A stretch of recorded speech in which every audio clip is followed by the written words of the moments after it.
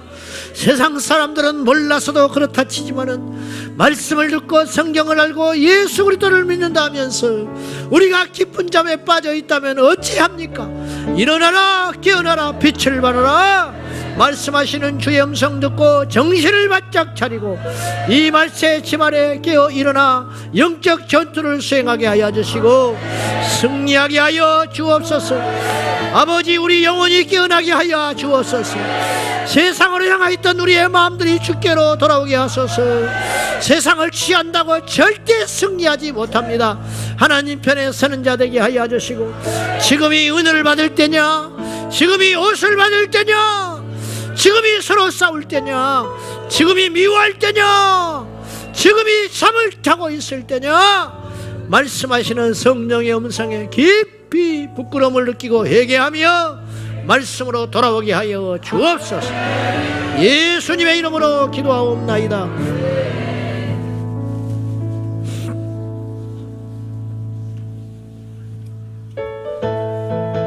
이제 말씀을 기억하면서 힘차게 박수 주시고 찬양합니다.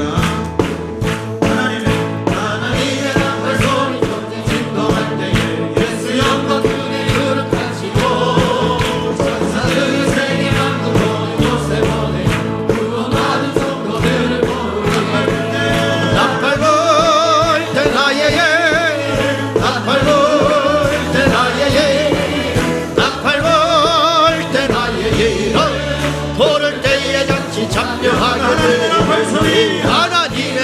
소리 전지 진동할 때 그 영광들을 거룩하시고 전사들은 세계 만국 모든 곳에 보내 그 많은 성도들 보내 할렐루야. 나팔 불 때 나의 나팔 불 때 나의 나팔 불 때 나의 부를 때에 잔치 참여하게 되네.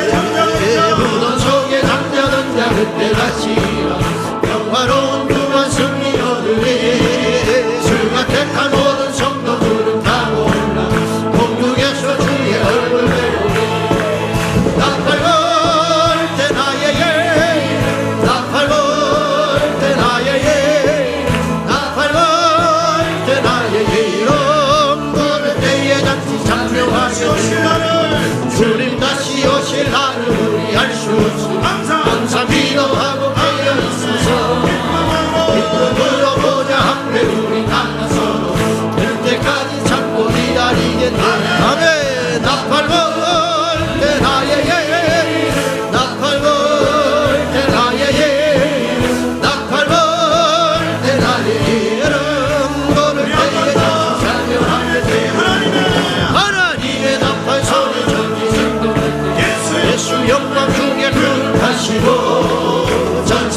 되소서.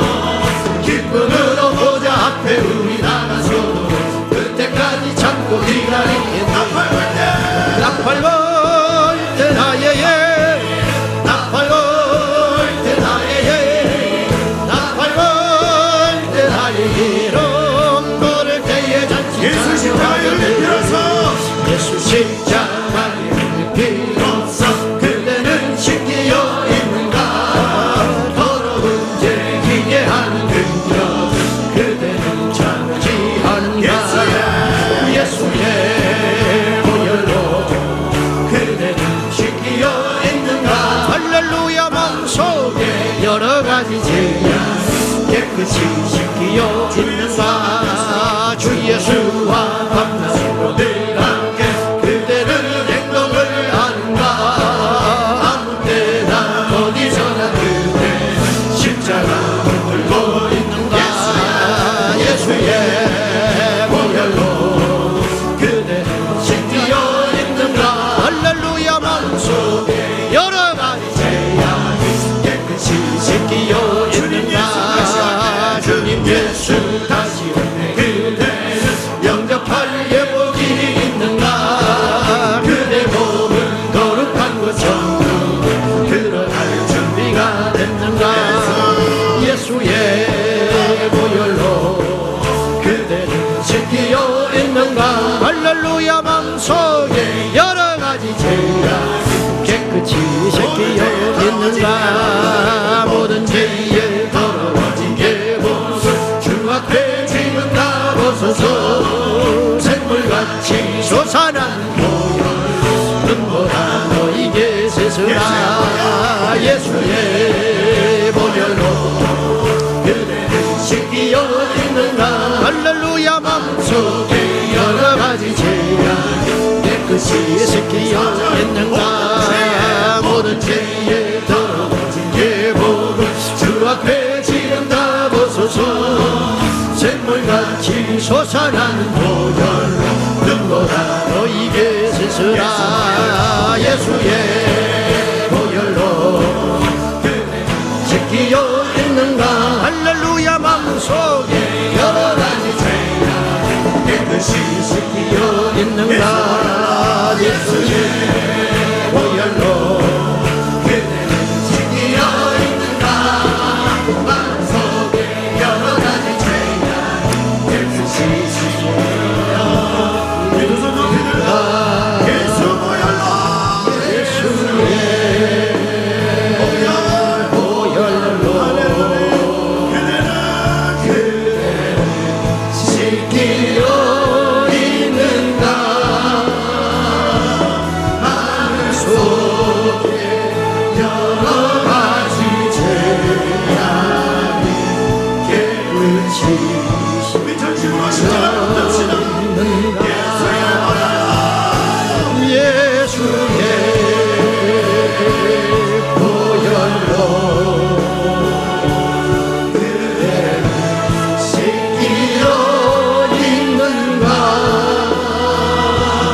마음속에 여러 가지 죄야 깨끗이 지키어 있는가. 할렐루야. 예수의 보혈로 덮어주시옵소서. 오늘 잠깐 어떤 목사님의 예수 믿음 간증 소리를 들었는데요. 결판 보는 신앙. 하나님 오늘 이 밤에 나 만나주지 않으면 내가 이 기도 자리 떠나지 않겠습니다 고백하고 기도할 때 하나님이 그 밤에 만나주셨대요. 여러분 이 마지막 때에 우리에게 필요한 예수 그리스도의 십자가를 붙들고 오늘 이 밤에 나를 만나 주시옵소서. 만나주지 않으면 내가 나갈 수 없나이다. 하나님 이 밤에 나를 만나 주시옵소서. 고백할 수 있게 주의 이름으로 축복합니다. 하나님 말씀 붙들고 내가 진짜 되게 하시고 하나님 사람 되게 하여 주시옵소서. 주여 삼창하며 동성으로 기도합니다.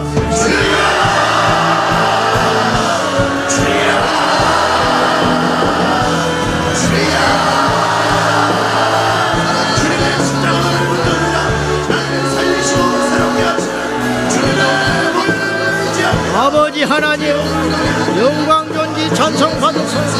주의 때를 분별하며 이 마지막 때에 깨어서 예수의 진정한 증인으로 살기에 부족함이 없도록 도와주시고